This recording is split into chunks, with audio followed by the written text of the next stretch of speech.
Indie and everything over here. Oh, I can't hear shit. Yeah, just start sharing shit. I gotta go over here. So we go live on Instagram. Go live on Instagram.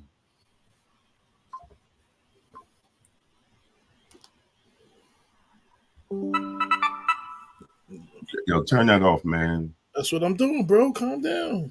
You be letting that shit go on the whole fucking show.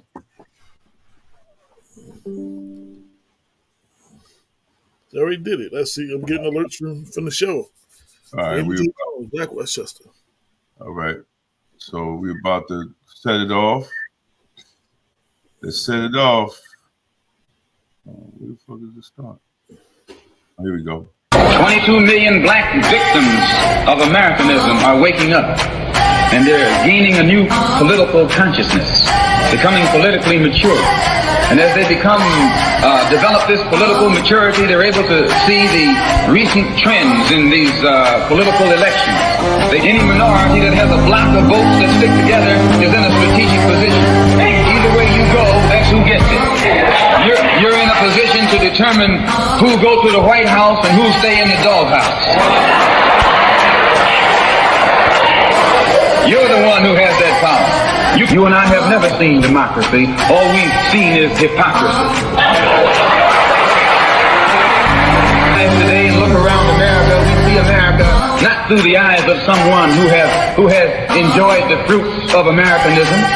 We see America through the eyes of someone who has been the victim of Americanism. We don't see any American dream.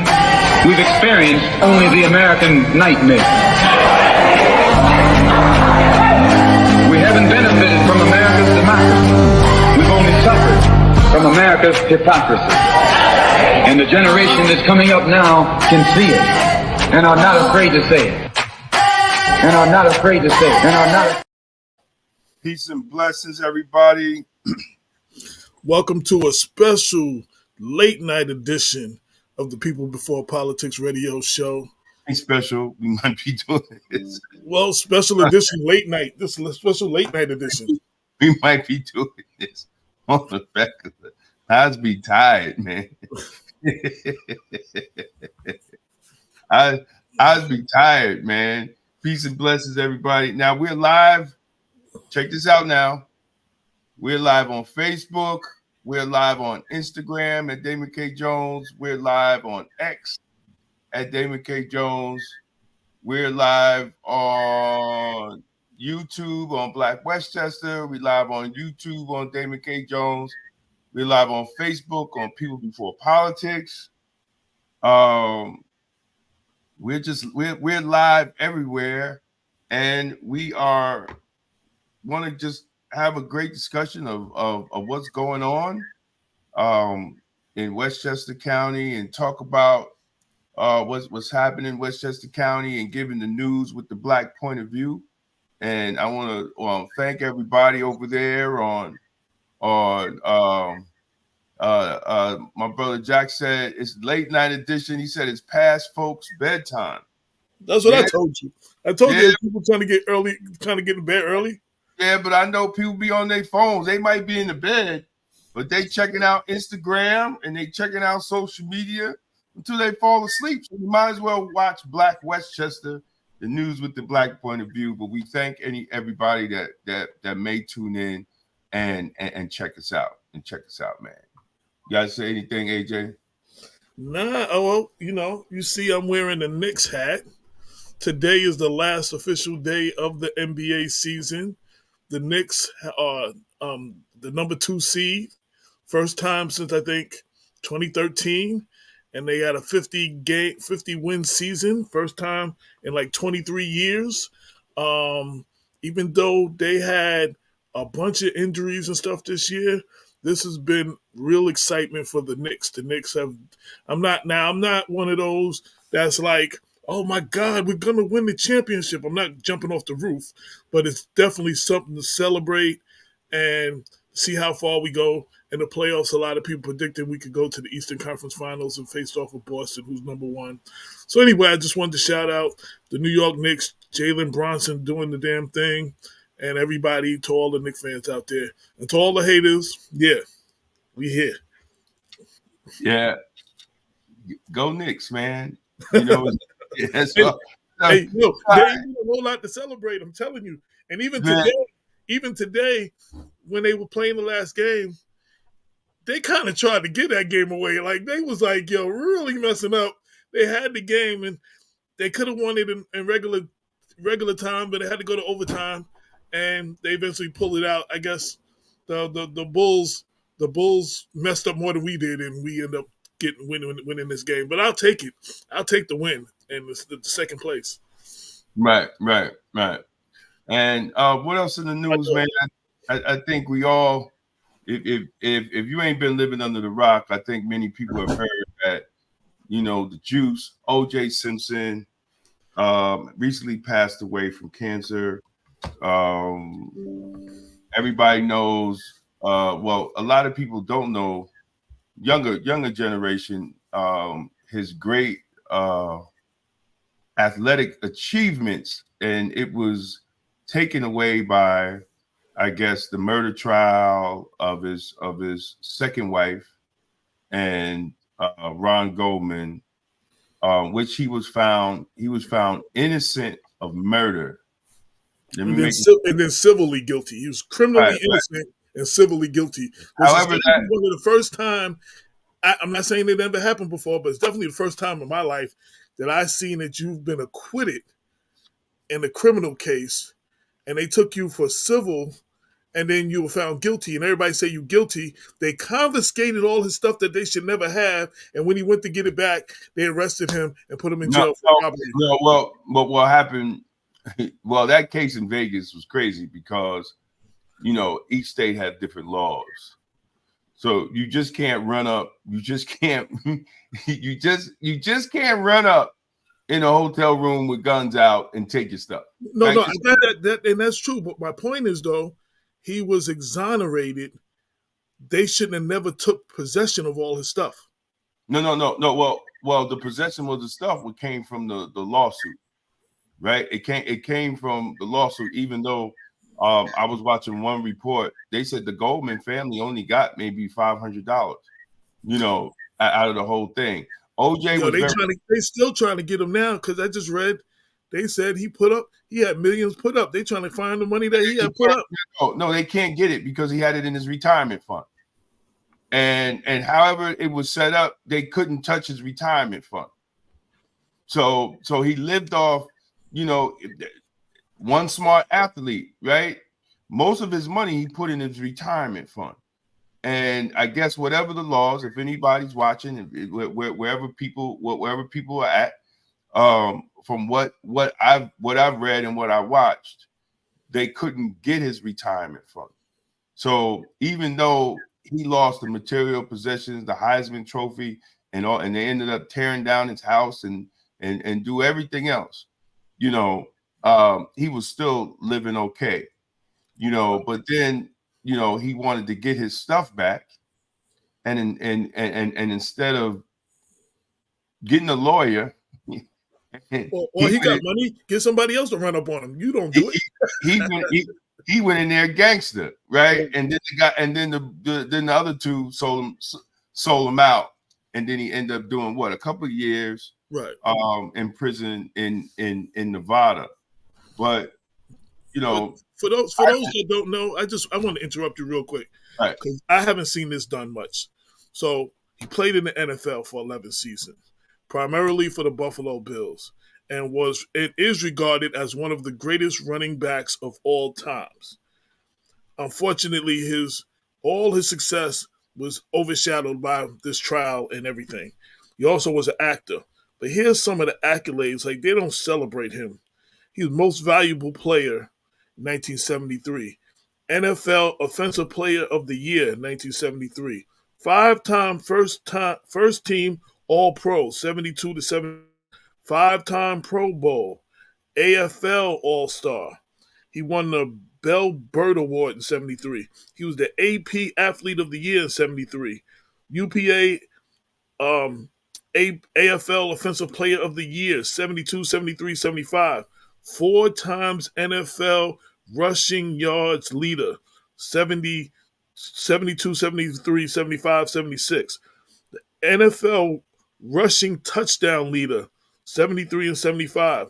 NFL scoring leader, NFL 1970 all decade team, NFL 75 anniversary all time team, NFL 100th anniversary all time team, Buffalo Bills Wall of Fame, national champion 67, Heisman Trophy winner 68, and on and on and on. This list still goes on and on and on. No, that's And then crazy. all the accolades he had in college. Then he had a semi-successful acting career. He was in a couple of movies. Um, he was so large. He had one commercial. His mama had commercials. His mama was got into the commercials because that's how large he was. He was literally larger than life. Right. He was loved by white people, black people. He was loved by everybody. Right. White. The one problem he left his black wife, got him a white girl, and he forgot he was black. Like Jay-Z said, I'm not black. I'm I'm OJ. OJ. Okay, yeah, yeah. So he forgot, but white people tried to claim him at his own, and this may be offensive, but this is the show that's not afraid to say it. His wife's family. He put the brother through college. He paid for their house. He did a lot, and they had no problem when he was giving them all his money and taking care of them. He was literally taking care of the family. You know what I'm saying? They didn't have a bad thing to say about him. You know what I'm saying? Putting the brother through college, her brother through college, and other things, and all kinds of other things. There's a whole bunch of accolades that he has on that level. But nobody, all I was really hearing about was the trial. And yes, it was the trial of the century. Because at that time, that was like, that was before social media. Like George Floyd, everybody was held captive because of COVID. This was not that. This was everybody was glued to their TV. You didn't have phones or nothing. Right. You was glued to a TV and you watched that chase. That was like, and everybody watched that trial every day. You know what I'm saying? Without social media, without a lot of cable, you know what I'm saying? Without smartphones and stuff, that was like the most watched thing in the world. But he's much more than that, and you can't take away those accolades. And a jury of his peers, if he was white, they would tell. This is what they were saying: a jury of his peers found him innocent, not guilty. Right. No, I mean, so that like if you rich, and what he did was he exposed the American justice system.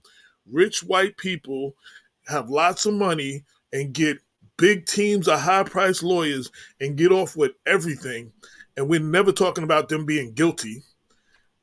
He did the same thing, and he was able, and they was able, and the state was not able to prove their case. You know what I'm saying? And they said he was guilty of all this, but they was not able to prove his case. And so I just want to throw that out there, and I want you to play that clip because that's funny. I just want you to. Well, I think another. I think another issue that happened with the case, and big shout out to one of my pastors, S.R. Blakes. I seen him join on Instagram. S.R. Blakes, love you, brother. And one of the things was the lack of trust in LAPD. Yes. Because if you remember at that time, it was a couple of years after the Rodney King case and the Rodney King trial. And Mark Furman was a horrible witness for the case. And what's the guy the Cato? No, I ain't worried about Cato. The dude with the blood, the Asian guy that did the crime scenes and all that. Yo, when he broke down, because they were saying, oh, we got OJ's blood in the driveway and all this and all that. When he broke down, when they presented the case, and I thought this was amazing. When they presented the case that it was a high possibility that Mark Furman took some of OJ's blood and put it at the crime scene, right? And when he broke down what was a splatter, because if blood will drop on you, it will splatter. And what was a drop? When he broke that down, I was amazed. The credibility of the LAPD was on trial. They put the credibility of the LAPD on trial. And in the history of the LAPD at that time, and maybe today too, is very questionable. Very questionable. That officer, and they had that officer, he had some racist tendencies that came out in the Oh yeah, well, they asked him. They said, Mr. Furman, have you ever used the word nigger? He said, no. Then they brought in this whole tape, the interview. All through the interview, he's like, nigga this, nigga that, nigga this, these niggas, this. Yo, it was crazy. It was insane. Nigga. It was the whole tape. It was nigga. So the credibility of the police department and the racial undertones of the police department, and then OJ being who he is, and then the black community throughout the nation understood police brutality and police misconduct.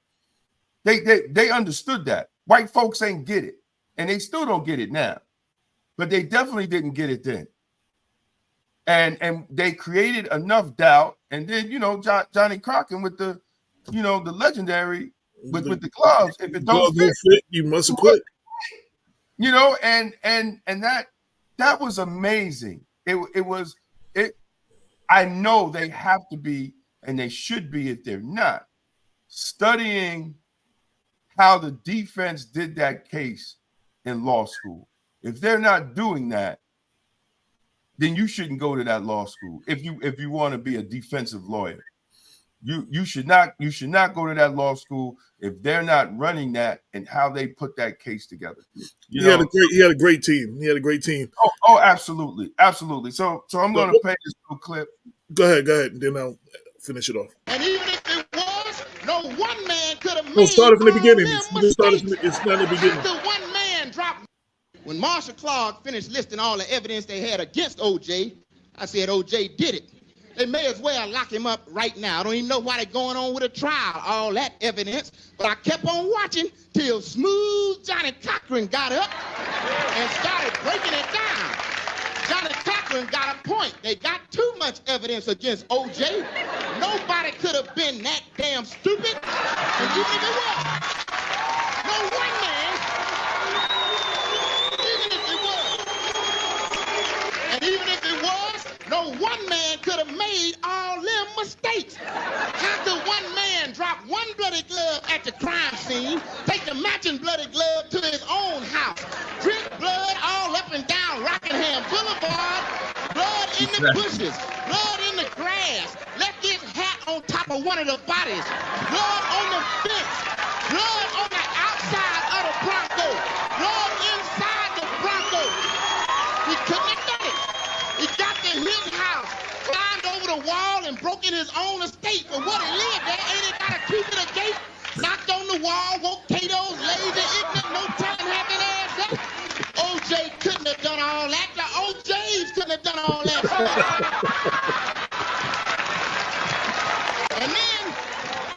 And Johnny Cochran so smooth, he got OJ thinking he didn't really do it. That's it.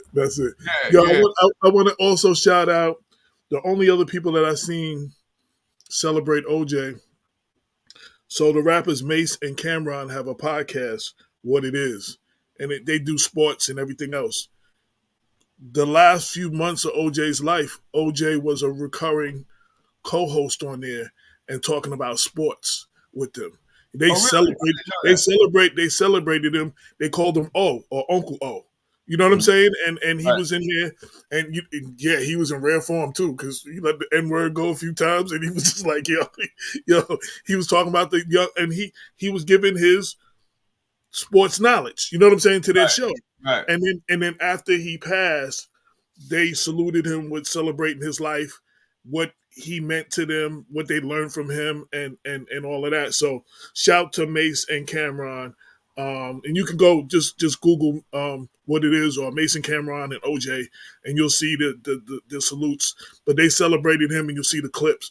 But even with all of that was going on, and towards the end, they acknowledged that the cancer, and they was giving him a chance to talk about it.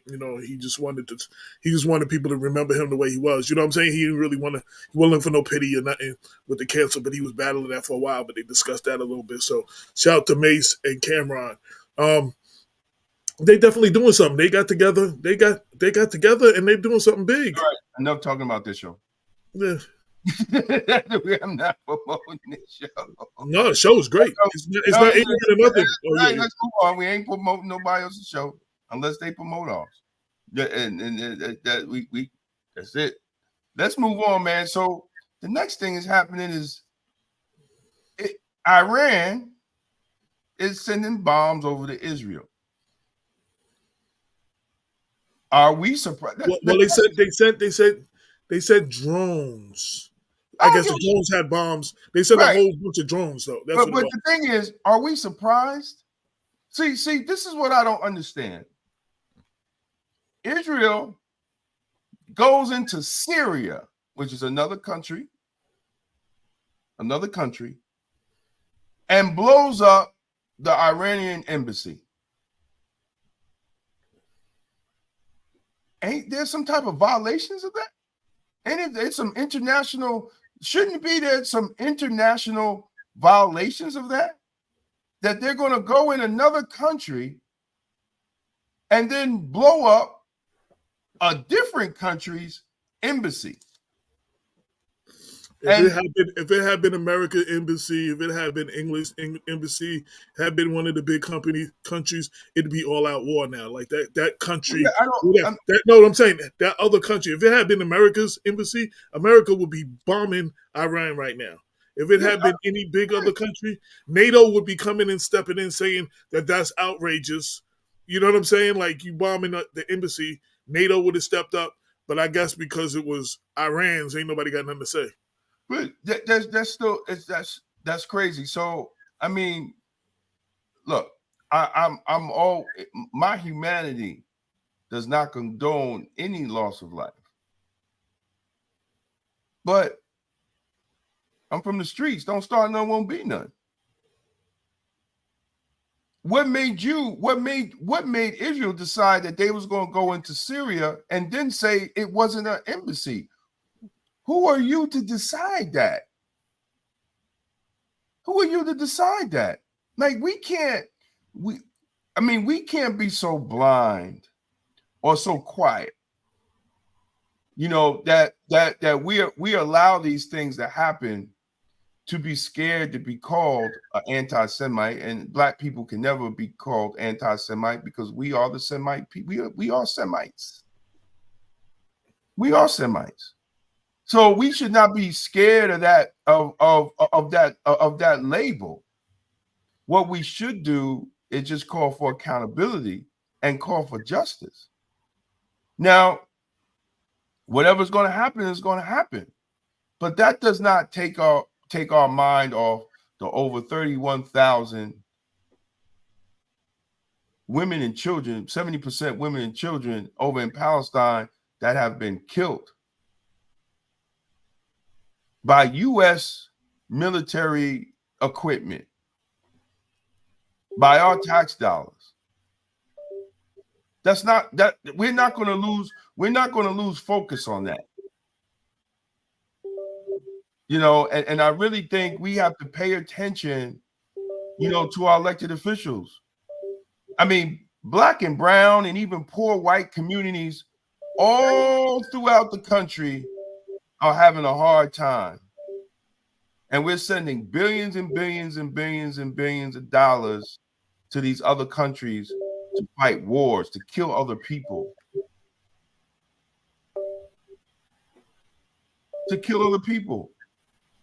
And this is not right. When we could solve problems in America with all that money. Like, when anybody that's watching, just Google the amount of money that's going over there.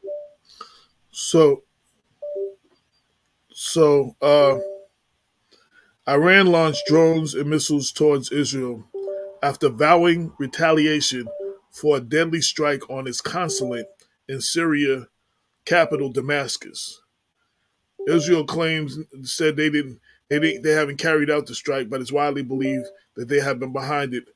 It's the first time that Iran has attacked Israel directly.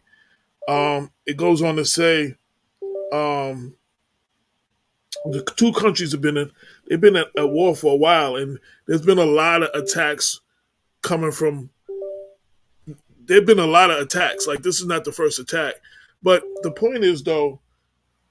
Now the narrative of going after Gaza is because Hamas attacked Israel October 7th. And everybody's condemned that, and we've condemned that and everything. So this is supposed to be in retaliation, even though they've gone over and beyond the call of duty. But blowing up another country's consulate in another country. in another country, that's a violation. Like I said, if it had happened to they did that to the wrong country, they'd be bombed right now. You can't, you just can't. NATO would be involved. There would be all kinds of war courts and world courts about it. You know, you just can't go around bombing. A consulate, an embassy is supposed to be sacred ground. Right. Right. It's we can't run up in Russia's embassy here in the United States. That's sacred ground. Russia. That's actually Russia in America. That one spot is Russia. You violate them, that's an act of war of violating their country. You know what I'm saying? That's what attacking a consulate or embassy is. So I know there's bad blood between both of them, but they definitely escalated the situation.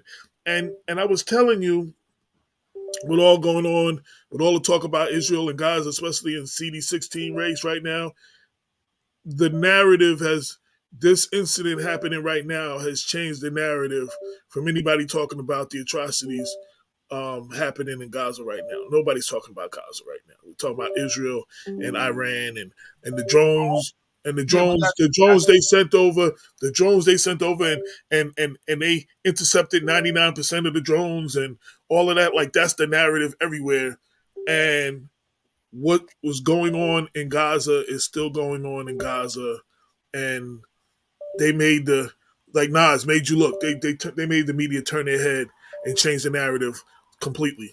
So nobody's they're trying to change the narrative. I mean, there's still people, pushing for the issues on Palestine. CNN just did another report on how protesters are rolling up on everything. They packed Manhattan when Bill Clinton and Barack Obama came out to support Joe Biden. They surrounded the building. So people haven't forgot, but they are trying to change the narrative, and it's good that the people are not allowing them to change the narrative. We have to remember, what's going on in Palestine, and we have to continue to call, for the end of the war. The war is over. The war's over, man. AJ was talking about basketball earlier.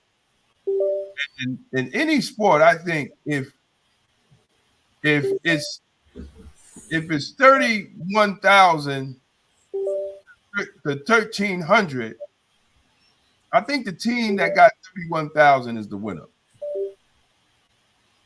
I think the team that caused 31,000 deaths against the other team that caused maybe 1,300 deaths, one with 31,000 deaths is a winner.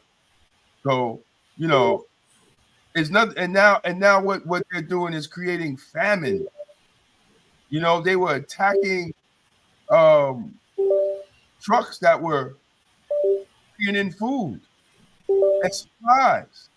Like this is out of hand. This is almost like a extermination of a people.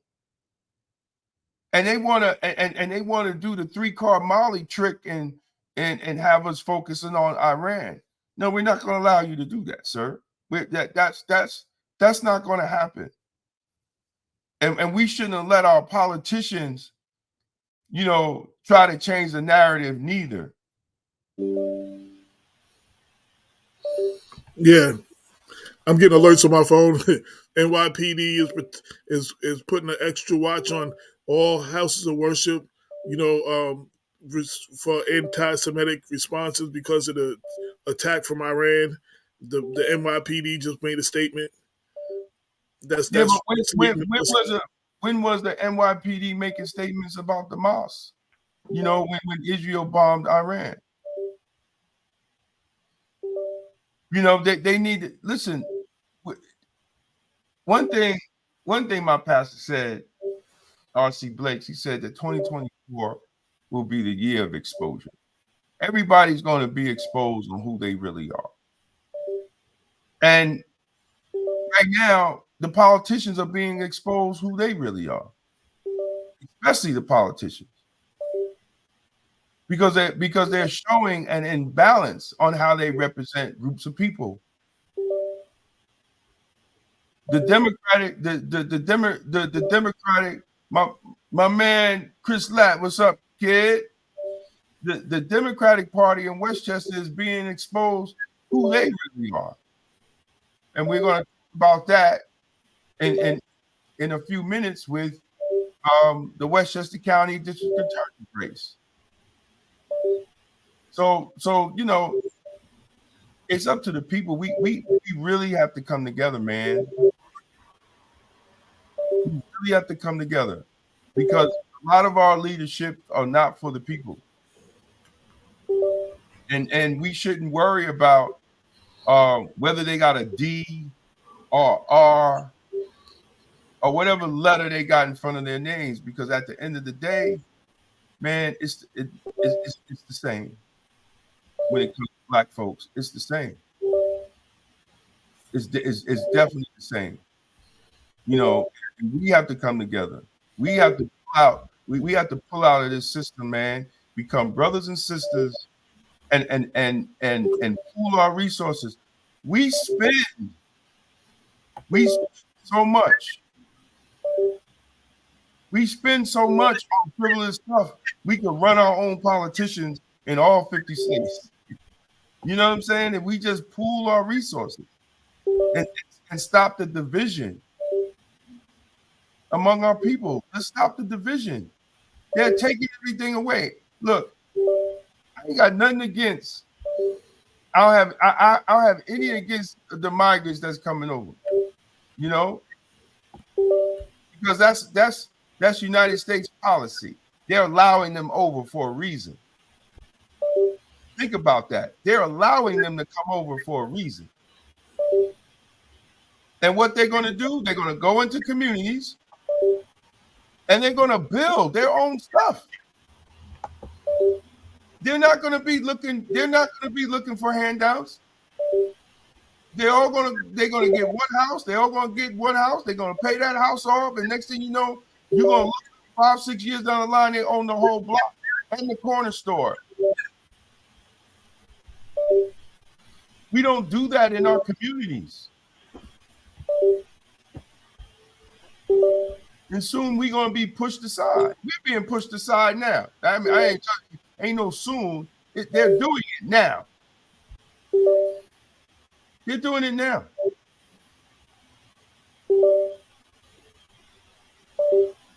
So we're going to segue.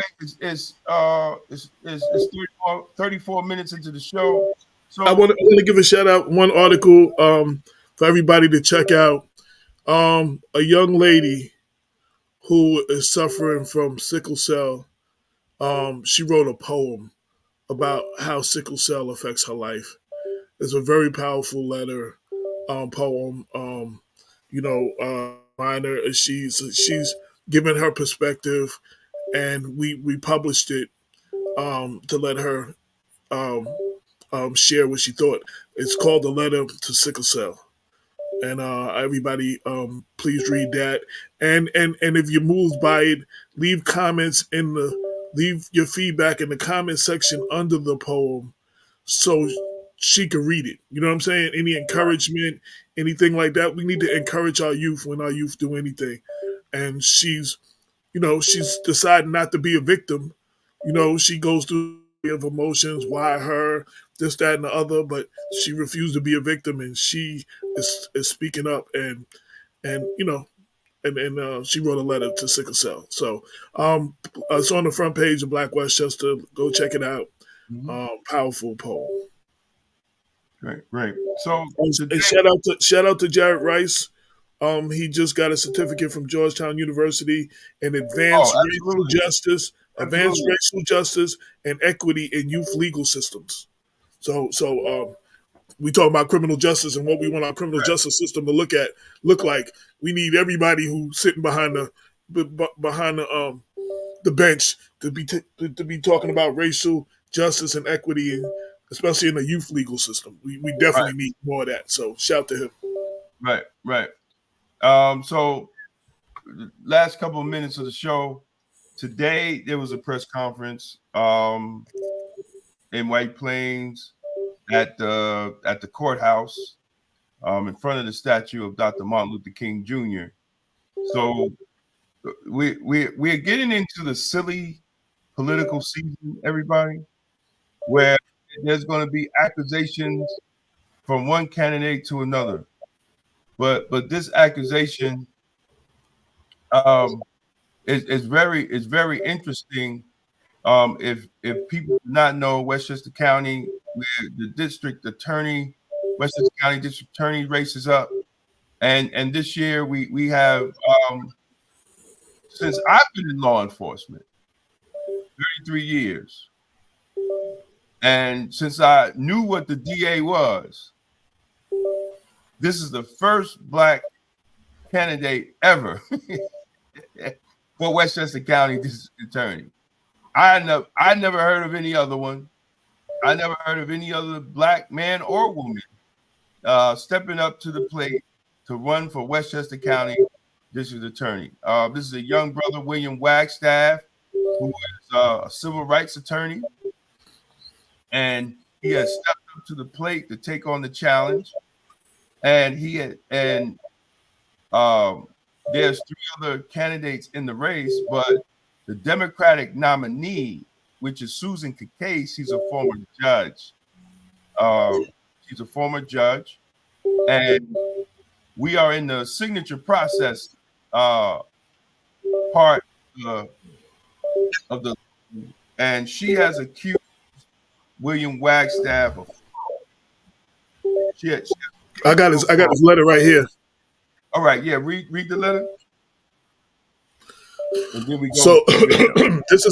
this is quoting from his letter.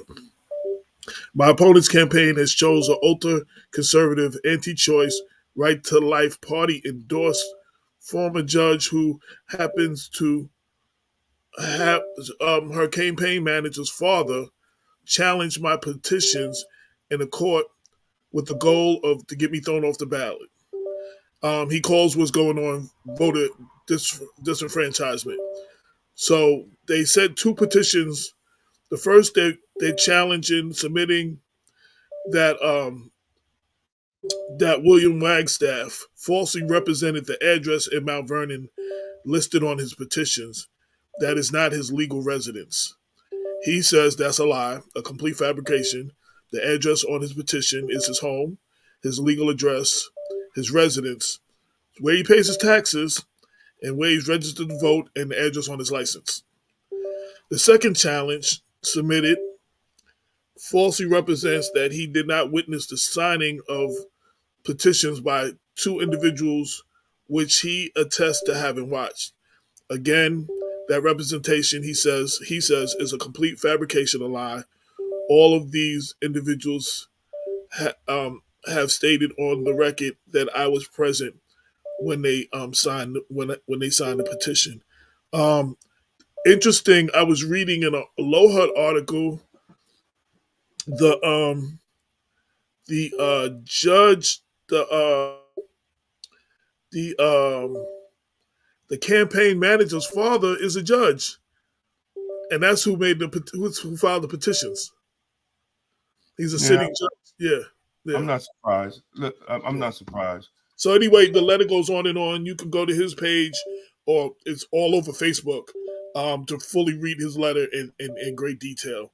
We'll probably put a link on the website so you can just read it. But Right, I wanted to quote his words, so right. we So let's Chris Latt asked a question. No, this is not the judge that was on Kenny's case. The judge that was on Kenny's case was a federal judge. Susan Case was a county judge, and now she's running for DA. The first video I want to show everybody is the two ladies that they say that they're claiming, and what they're saying, what actually happened and what's going on. So let's go. I was also a victim of Susan Case's started campaign from the beginning. I and don't think that's a the beginning. victim of her voter Yeah, intimidation no, that is the and her beginning. attempt to I chopped it up. disenfranchise us by Okay. questioning my signature on Will Wagstaff's What's that petition noise? and being threatened that if I did not What's show that up beeping on noise? time at home, my signature would be thrown off the petition. I want to say that I don't know what was more frightening, that I was going through that at the moment as the descendant of men and women who went through Jim Crow South, that endured the pain of being scared to go and vote, or was I more frightened that this was Westchester County in the year 2024 and this is still going on? But I do have a message for Ms. Case. The voters of color here in Westchester, we will not be intimidated. We will not be frightened. We will not be disenfranchised. We will show up to the polls and show you how much we want William Wagstaff in that position for District County for Westchester County. He showed up five times, and told me if I did not get home by a certain time, that my signature would be thrown off. So Westchester voters, especially voters of color, we have to get out and we have to support William Wagstaff for District Attorney for Westchester County. Thank you. Nikia Highland. Good afternoon, Westchester County. Good afternoon. It is beyond my understanding, as those have gone before me would say, that we are in an election in 2024 where we are trying to be intimidated for our votes, for our rights of who we are as American citizens and voters. I have been a registered voter since 1997, and I have never felt what I felt the other day by Ms. Case's campaign. I was threatened, I was intimidated, and on several occasions, my number was called when I blatantly said, I stand by the signature and the man, because clearly, from the campaign that he is running, I know that our children, our community members, our families, our neighbors will be treated just and fair with him at the helm of the district attorney's office. It is imperative that we understand who we place into these elected offices. It is imperative that we do the necessary research on these people and not appoint them because of privilege, but appoint them because they are here to uphold the laws and guidelines that is set, not only just here in Westchester County, but us as a nation. So I implore everyone to understand that on this beautiful Sunday afternoon, that we are here together in the support of our 6,000 plus signatures. Amen. Woo! And as we continue to do the work daily in our communities throughout Westchester County, I thank you for the work that has already been done so diligently, and I stand beside him in all that is to come for Westchester County. Thank you. So we're gonna make it quick because the Instagram people, we only got 15 minutes left. So we're gonna make it real quick. These two sisters here was approached. The first lady was approached by someone from approached from by somebody from Susan Kaka's camp, and threatened if she don't be home and all that stuff, which y'all heard. The second lady, which I have a screenshot of the text, it was someone from Susan Kaka's camp, but she was given the message that they were from the DA's office. So what we're going to do as Blacks in law enforcement, because I am the New York representative of Blacks in law enforcement, we're going to write the DA's office to investigate that, to make sure that these people are not walking around saying that they're from the DA's office. The Democratic Party in Westchester, they do tricks like that. I was an unwilling victim of that when I ran for city council, and they lost a full investigation and tried to get some people who collected signatures for me to say that I told them to get false signatures, and they wouldn't do it.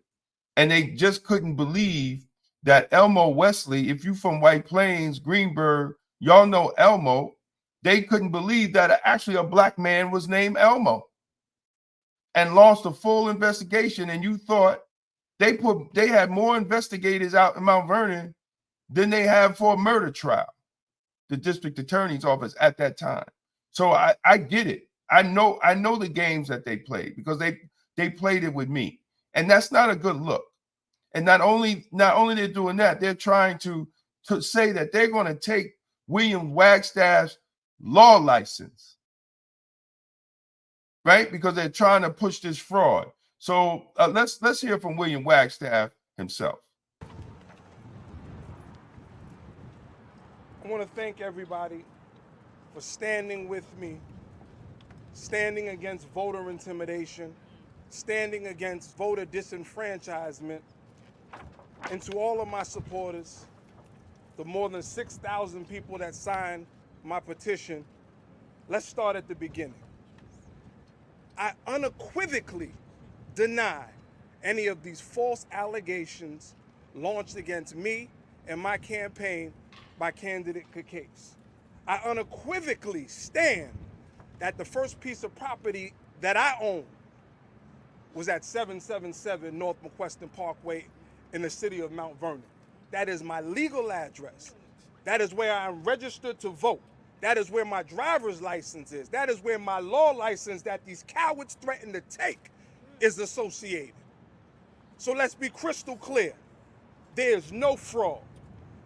There's only fraud with that campaign and the bad actors that are pushing behind her, that are MAGA Republicans, that are scared because I'm bold, brilliant, and Black.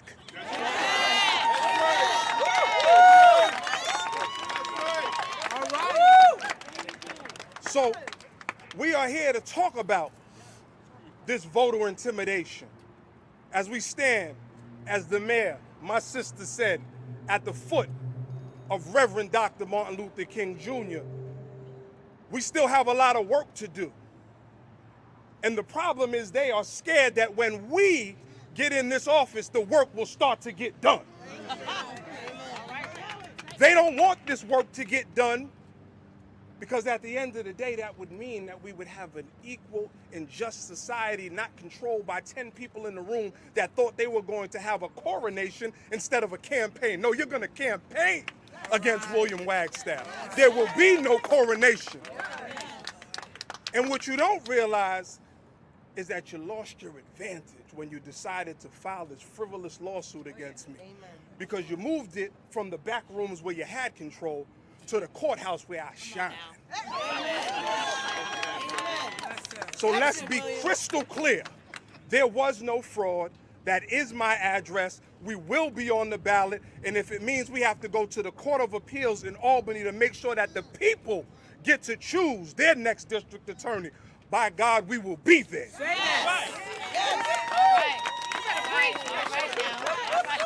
Now, if you think that you can knock on doors in the city of Mount Vernon and you're going to intimidate black women, you picked the wrong target. Because black women are the backbone of this party, and they have done so much to fight for young men like me to even be a viable candidate for district attorney. And if you think they are going to buckle, bow, or run because you sent someone to knock on their door falsely claiming to be an investigator from the district attorney's office, you got another thing coming. And you need to think about this. Let's put this in context. That the person vying to be the top law enforcement officer has sent people to misrepresent themselves to doors, all in furtherance of a false lawsuit, making false allegations. Is that who we should have with the power to put charges against people? That makes no sense. And the mayor alluded to it, but I'm going to go a little further. We didn't just start with these false allegations. We didn't just start with them trying to intimidate the voters and people that signed my petition. The intimidation in the games started back in February. Right. When they were leaning on district leaders and threatening people that if they voted for the candidate of their choosing, that there would be consequences. Whenever you have people wearing her hat, wearing her button, that come up to you at the nominating convention and say, I'm sorry, I had to do what I had to do, but I'm with you in June, that tells you that there's a fighting, distrusting, Trumpian power behind that doesn't want to see us win. That's right. The day after the nominating committee, she pulled out of the first debate where she was supposed to speak to the black and brown community. That's right. She refused to engage in dialogue when you are supposed to be the district attorney that will represent and keep safe everyone. It must have been something I said. And then they went and decided that they were going to threaten chairs, district leaders, and individuals if they were going to carry our petitions. And despite their voter intimidation, we still had over 6,000. Imagine if they would have allowed people to have their free will, how many signatures we would have had then. So I stand here to make it crystal clear, and I look you in your eye, look you in your face. Susan Case, there's no place for voter intimidation in Westchester County. The people will have their way. We will be victorious, and I will see you on June 25th. Thank you. Now I'm trying to make it quick for the people that's on Instagram, and if you want to continue the show, because Instagram only allows us to go live for an hour. If you want to continue to watch the show, you could go over to we go to YouTube, go to Damon K. Jones, or go to Black Westchester Magazine and watch us finish off the show. But he alluded, he talked about what the mayor had discussed when she spoke, and I'm gonna play that because I think this is very interesting. That Mayor Sean Patterson Howard talked about the political bullying that's been going on around William Wagstaff, and I'm going to add, she didn't say it, I'm going to add it, and it's just not William Wagstaff. It's also Jamal Bowman. It's also Marion Carr. It's also Mondia Jones. Right? So I really think Black people, see what's scaring them right now is that Black people have an opportunity to have a Black district attorney, a Black congressman in CD 16, and a Black congressman or Black woman in CD 17. And that is too Black for this Democratic Party. We have a chance to have the power. And what does that give our children? It's showing them that they can rise up to these levels, not just being mayor, right? Not just being a senator, but to be the top law official in Westchester County, which we ain't never seen that. We barely got black commissioners and chiefs. So let me go into what Mayor Sean Patterson Howard was saying. Being a Democrat and fighting for democracy are two different things. Being a Democrat says that we believe in a democratic process. And a democratic process is not your Westchester County Democratic Committee, executive board members, calling elected officials throughout this county who endorsed Mr. Wagstaff and telling them that they needed to unendorse him. Democracy and democratic values are not calling Democratic district leaders whose Democratic committees endorsed Mr. Wagstaff and telling them that they cannot carry his petitions. Democracy and democratic values is not hiring for your campaign leadership people who do not stand with democratic values, who are not pro-choice, who are not pro-democratic, who are Republican and MAGA to the bone, and then saying that you are a Democrat. It is disgusting. Disgusting. I didn't want to get passionate because when you get passionate, they say you're an angry black woman. I'm not an angry black woman, but on today I am a black woman that's a little angry. And there's a difference because I have a right to be angry. So today I call out BS. I call out undemocratic behavior. I call out behavior that does not stand for who we are as Democrats in Westchester County. People have said, oh, well, Sean, you're playing identity politics. We've seen a lot of identity politics this political season, but it's not me who's playing them, right? You cannot say that we're being unfair, that we're being undemocratic when we choose to stand with a person that we believe. Having a primary is all right. It is the very thing that is a democratic value. Not only are they threatening to kick him off the ballot, but they are threatening and saying that they're going to get your law license. They're going to try and get you disbarred. Oh yes. They said not only will we go after him on the ballot, but we will continue to seek out his disbarment. Yeah. Yeah, so these are the tricks. These are the tricks that they're playing with black candidates. And AJ, you can come off mute. What is that noise? I don't know. That's why I muted it. I don't know what's coming from. Oh man. So these are the tricks that they're playing with the black candidates. And I think, man, we have to come together, man. You know, and as I said, we have these games are going to be playing because black people have an opportunity to take control of some powerful positions in Westchester. Jack Toon said, AJ back there playing video games.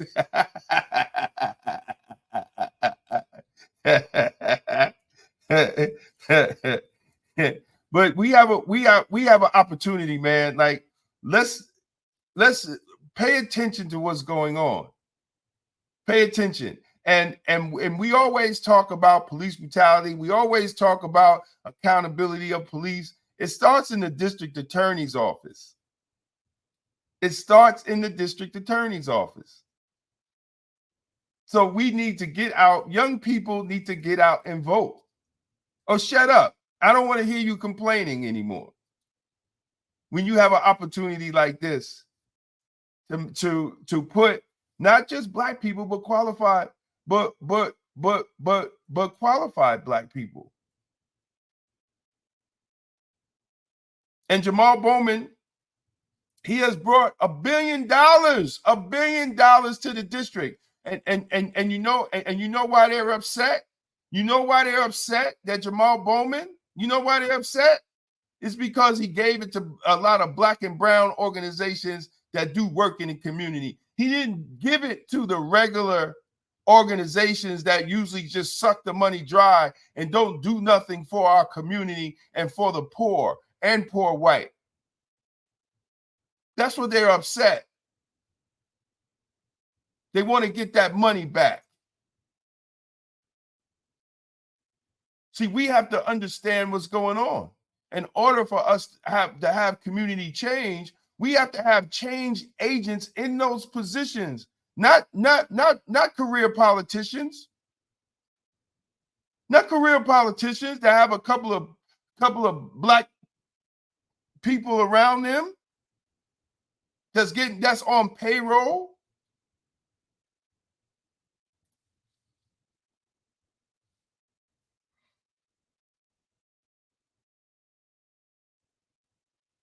Well, Westchester is racist.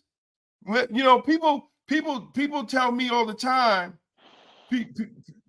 People tell me all the time when I say, "Hey, man, I would look to move down south," and they say it's racist down south. No, it's racist in Westchester County. Y'all just not paying attention. You're not paying attention at all. This is one of the most racist counties. The South deal with Jim Crow. We deal with Jim Crow X-Y because they're a little sweet with theirs. They put sugar on their racism so we can taste it better, but it's still racism.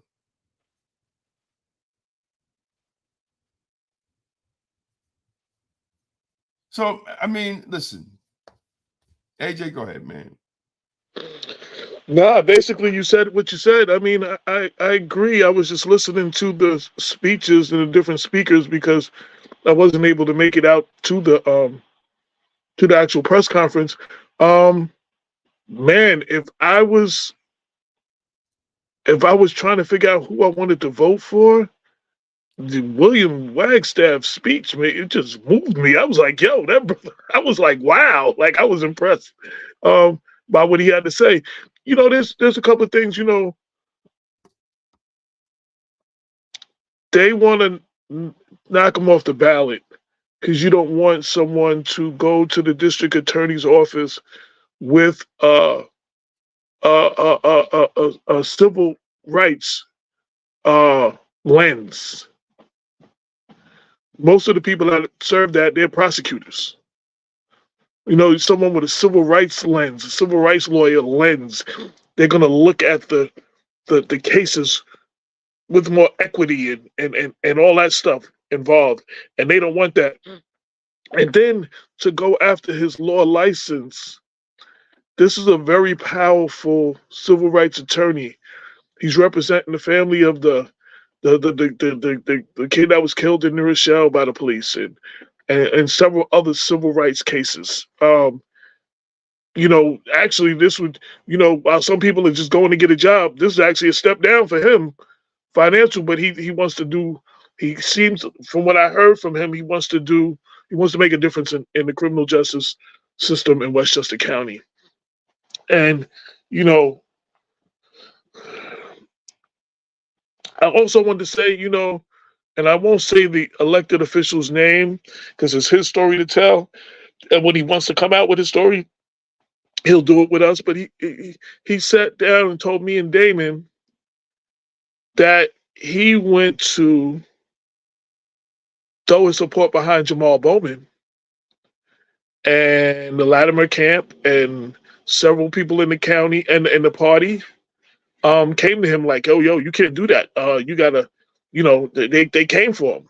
You know what I'm saying? To try to get him to take his support away from Bowman, Congressman Bowman, in the CD16 race. Now, again, that elected official, when he feels his time, will be on here and he'll tell his story himself. But I just wanted to share that what some of the stuff that they said is going on in this race for district attorney. And Damon said it's not just this race. This is the type of thing that has been going on for a while in a lot of our races. I still, it's crazy and I think the mayor said something along those lines. When you have your Democratic committee pick the candidate, and then make all of the district leaders and all of them go out with that person's signatures, like I know district leaders that want to support him. I've spoke to district leaders that did not want to carry the other petition, but there was pressure put on them as district leaders since the party said that that's who they were supporting to support it to go out and get her signatures. So I don't have much more to say. I do want to say that I was just reading something I hadn't seen in a while. I don't think I've ever seen it. The combined NAACP branches in Westchester County are having a candidate forum coming up somewhere around the 25th. Mount Vernon, New Rochelle, Yonkers, White Plains, Greenberg, Port Chester, Rye, Peekskill, and Ossining all coming together because it's a county-wide race to do a candidate. Powerful because I don't know, Damon, you more familiar with the branches in Westchester than I am. I've never seen the branches work together like that for anything. No, usually the state tells them they can't do it, but so Mount Vernon is hosting this one, and while it hasn't been announced yet, it's being planned.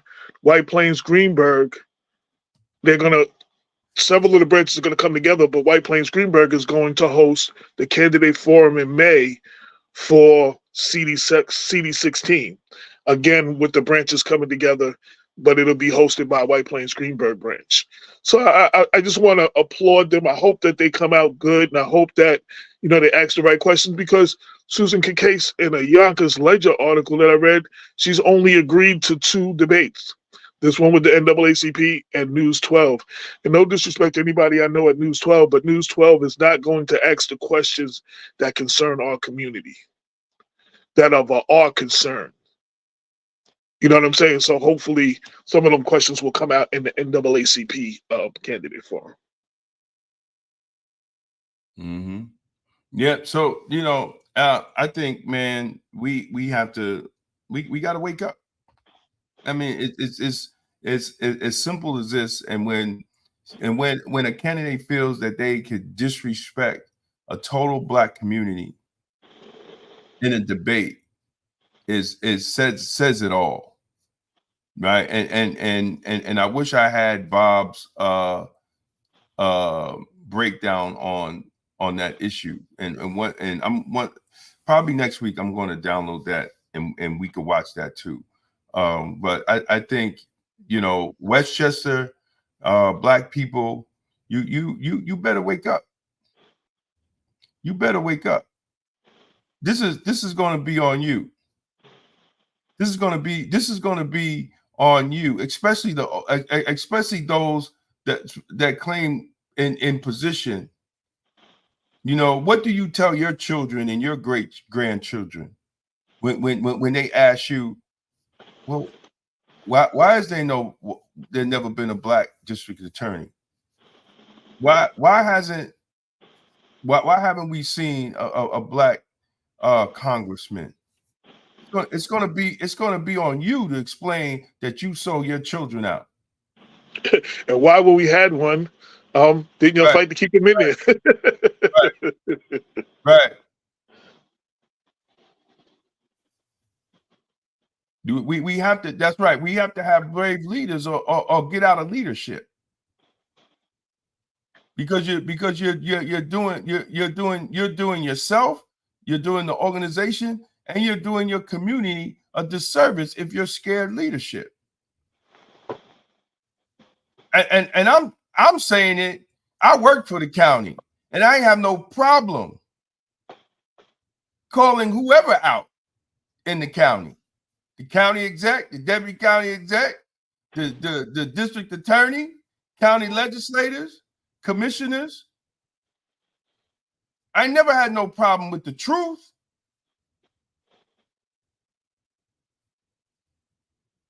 The question is, where are y'all at?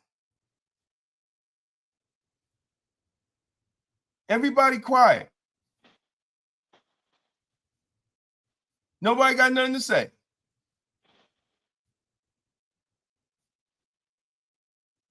Except the few strong people there. And if you and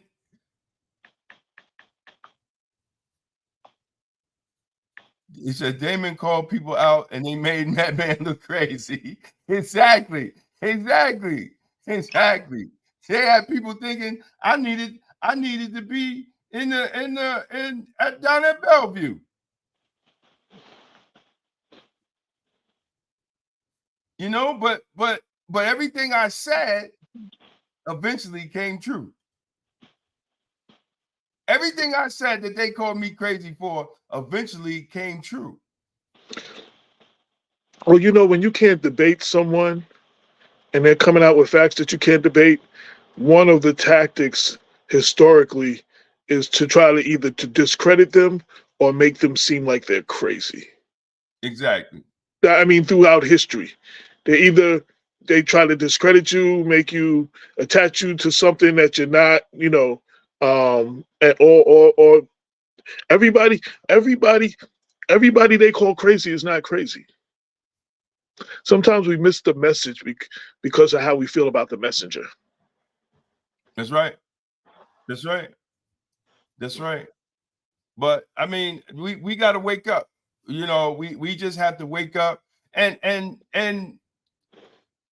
do y'all understand that your party has been taken over by Republicans? Do Democrats understand that their party has been taken over by Republicans? The Republican Party don't have to run a candidate. They just switch sides and they're just welcome. Lattimore is getting all this MAGA money, AIPAC Republican money to run against a black man, Jamal Bowman. And y'all elected officials is just running to his side. It's not too far of a stretch to believe that the 2,300 Republicans that joined the Democratic Party to vote against Jamal Bowman in the primary are also a good chance that they're going to be voting against Wagstaff as well. It's not too far of a stretch to say that if they're going after one black man, like, you know what I'm saying, that they might that they wouldn't be going after the possible first. They're going after the first black congressman to serve in the 16th district. It's not too far of a stretch to say that they might be going after the first potential black Westchester County district attorney. There's 2,300 votes in a countywide race. That could make a big difference. That could sway. And the reason I'm saying that is because a lot of times, if you looked at the voter numbers in these last elections, the numbers are going down. The voter participation has been lower and lower and lower. Democrats, registered Democrats, not even the people that are not registered, but the number of registered Democrats that are voting is going lower and lower and lower. So now you have a scenario where you have 2,300 Republicans that switch to Democrat to vote against Jamal Bowman in a Democratic primary. They don't start the game. You know, when the game comes on, we were talking about sports, the score is 0-0. Right. Jamal's not starting out 0-0. Jamal's starting out 2,300 to 0. That's right. And so is Wagstaff. And Wagstaff, and we need to be fighting for Wagstaff like he's fighting for 2,300 to 0. Because if these tactics and the things that he said and what was said in the press conference, if all of that is true, how can you not think that they're not going to go after him as well? So I say that to say, if you are a registered voter and you support these candidates, you need to get out and vote. You need to not just get out and vote. You need to register others that are not voting. You need to check on seniors in your neighborhood to make sure they got right rides to the polls, just in case they don't. You need to check with your neighbors and see if they voted. Like there's a war going on right now to keep us from the room where it happens. Right. To keep us out of that room. Right. If you want representation, what are you willing to do for it? You have to go and fight for it. You have to go out and fight for what you want. Or we can continue this thing of we're not getting representation that we want, and then we just complain about it. And then the next election we don't do no better, and we complain about it. And then the next election we don't do no better, and we complain about it. We can continue playing that game. But where has that gotten you so far? If you want a different result, sometimes you got to do something different. No, absolutely. But I mean, we just gotta we gotta learn it, man. We gotta learn it. Every other group of people, they make sure that the interests of their community or their people are represented. And if you're not going to represent, hey, while I don't agree with much of anything that AIPAC stands for, they're pro-Israel.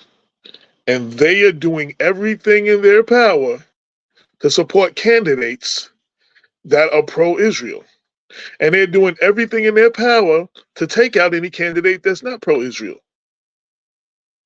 Now, if you want pro-black rights and criminal justice and all that other stuff, you need to be doing the same thing and hard as they are for candidates that represent your ideals.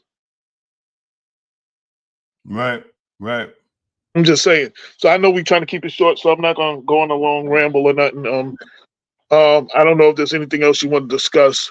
I just want to say the cologne of the day, y'all. It's called Sakrat by Latafa. It's called what? Spell that, please. Suqraat. Okay, say the name of it again. Sakrat. Okay. Right. Now I didn't know what you said, so that's why I was like, repeat that again, please. Yeah. And the link is in the description. The link is in the description. And let me tell you something, man. If y'all like if y'all like Giorgio Armani Profumo, you'll love Sakrat. If you like Giorgio Armani Profumo, you will love Sakrat. Right? The top notes is bergamot and ginger. The mid is violet leaves and lavender, and the base is sandalwood, amber, and musk. And it's a long lasting. It's a long lasting cologne. It's very low, about 8 hours. You're gonna get about good 8 hours off this, and I do about 9-10 sprays. I tell you, it is what it is. I do about 9-10, but definitely this is definitely something. I do a show. I'm going to start it back up. I stopped it called Balling on the Budget, where we talk about, smelling good and not spending a lot of money. And Sakrat is a great cologne for you ladies that's watching. You get it for your husband. For fellas that's watching, get it for yourself. Young people, it's not a budget buster, right? You could get it right on Amazon. The link is in the thing, and it's only $21. $21. Right on Amazon. And if you see, I got a lot of colognes up here, and every show we're going to do a sin of the day and Sakrat by Latafa. If you like, fellas, if y'all know about Giorgio Armani Profumo, this one is this is hard to get now. This is very hard to get. So it's in the same zone. It's the same zone. So and you'll love it. And it's only $21 on Amazon. So check out the link in the butt. Check out the link. Get it. I'm telling you, this is crazy. You're going to enjoy it. You're going to enjoy it for the summertime. You're going to enjoy it. It's a fresh scent, a fresh aquatic scent, and you smell the ginger and everything. It's beautiful. So that's all I got to say, man. I just want to one of our advertisers. I want to just announce an event. STEAM careers and health disparities affecting Black women, Black and brown women and girls. The keynote speaker will be our friend Asha Castleberry Hernandez. And they will have Dr. I don't know how to pronounce her first name, UCHE Blackstock. This will be at the Grit and I Will Public Library in Yonkers. The date is Saturday, April 20th, and it's sponsored by Sister and Sister International. And it's their Day of Recognition, Education Action 2024, highlighting STSI 4 pillars. So again, this is affecting Black and brown women and girls with health, STEAM careers and health disparities, with a friend of ours, keynote speaker Asha Castleberry Hernandez, Saturday, April 20th, 2024. I said 1924. 24, from 10 to 4. And also, you see the flyer, it's on Black Westchester. You can I think they're streaming live too, so you can either go in person or watch it on your computer. So shout out to Cheryl Brandon and Sister, they're big supporters of Black Westchester. And I just wanted to say that. And they invited us, Damon. I think they are recognizing us for our work with a certificate or something, whatever. So that day. When is this? April 20th. Okay. Next week Saturday, I guess. That's next Saturday. Oh, you gotta remind me. Yeah. So yeah, it's in Yonkers. So if not, I'm trying to be there and I'll make sure I get it, represent us. But because I know you got that long drive, so you know. What is it's on Saturday? It's on a Saturday, yeah. So all day thing, I need to find out what time they need me to be there, because I'm not gonna be there all day. it's like 10 to 4. Like I don't think my presence is necessary to be there from 10 to 4, but whenever they're gonna be doing that, and I would like to see, I want to hear Asha speak, and rep, stand and go support her. So Right. And everybody save the date for May 4th. May 4th, 11 a.m. to 3 p.m. at the Live Church with Overseer Damon and Pastor Tanya Mack. Yolanda Jones is hosting breaking the stigma, unpacking trauma. I'll be one of the panelists talking about Black men's health and wellness. And I think I applaud Sister Yolanda for talking about Black men's health and wellness, mental health, definitely mental health, because that's something that we do not discuss a lot. And Black men throughout America is going through a lot of trauma. We have generational trauma. We have work trauma. We deal with racist institutions. And we deal a lack of proper loving relationships with our Black women, so there's a lot of issues that we can talk about, especially our young men having great mentors, so we could address children issues so they don't become adult trauma. And we can't have healthy families and healthy communities without healthy Black men. No, we can't. Even though they want to, they want to portray that we can have Black communities without Black men. That is one of the most, I was about to curse. That was the most falsehoods that have been given to the Black community and Black women. That we could do all this without each other. We need each other. The Black man needs the Black woman, and the Black woman needs the Black man. Absolutely. Let's not act like we're going to be so independent from each other and we're going to build communities and build nations and build institutions. Absolutely not. We're fooling ourselves. We're allowing other people to fool us. Any successful Black communities had successful Black men and women relationships, marriages. Once we allowed them to divide us, that is why a lot of our communities are in the shape that they're in right now. Listen, Black children are growing up 80% unwed parents. 80%.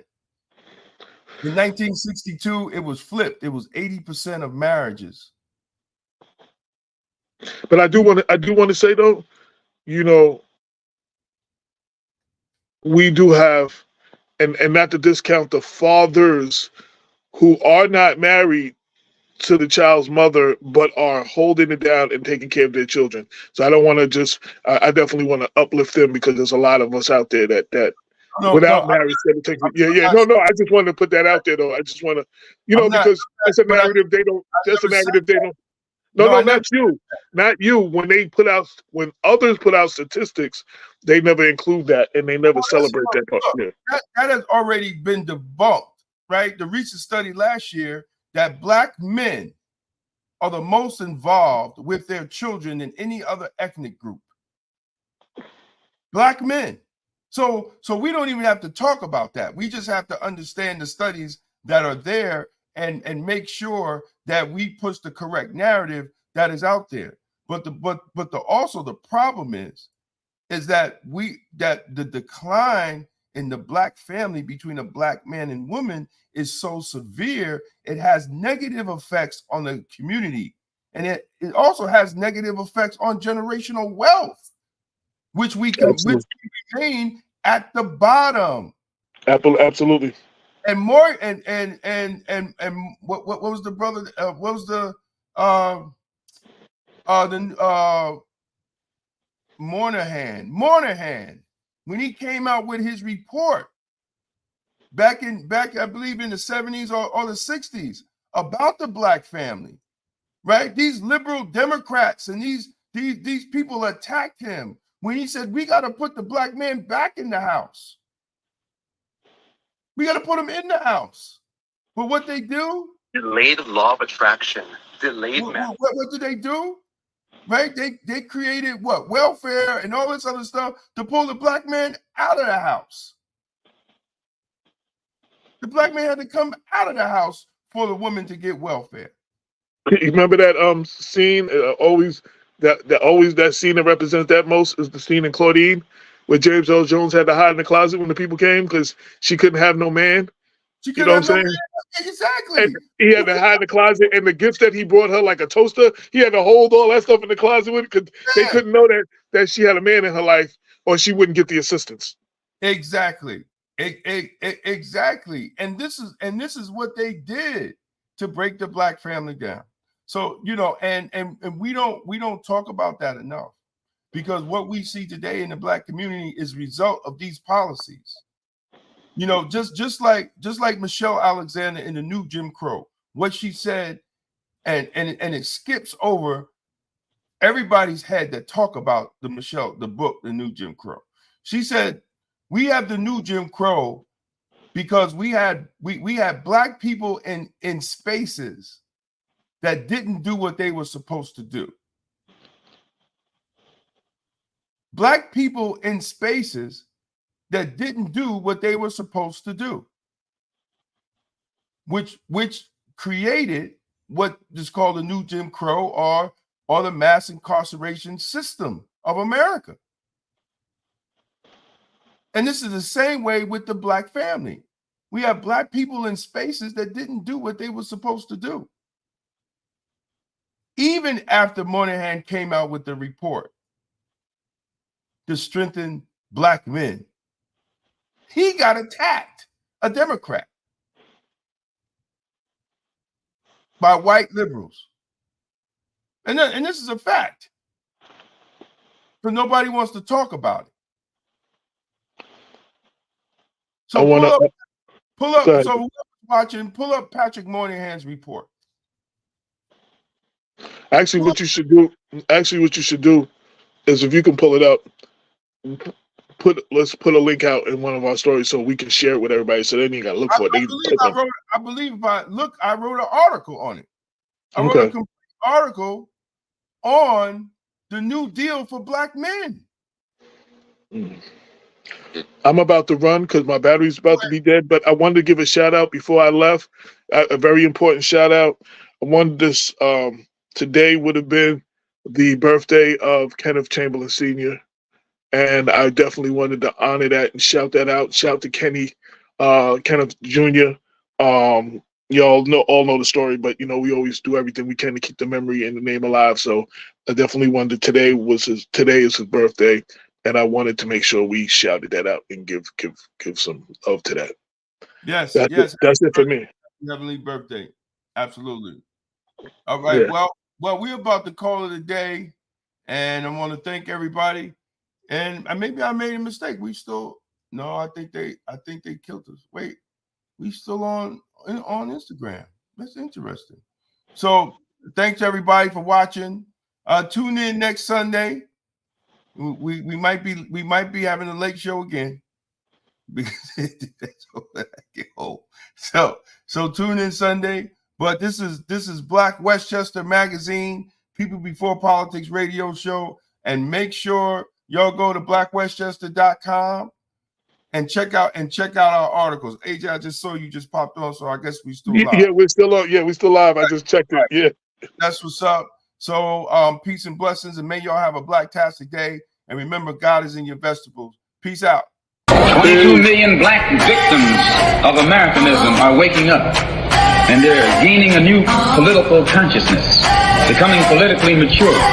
And as they develop this political maturity, they're able to see the recent trends in these political elections.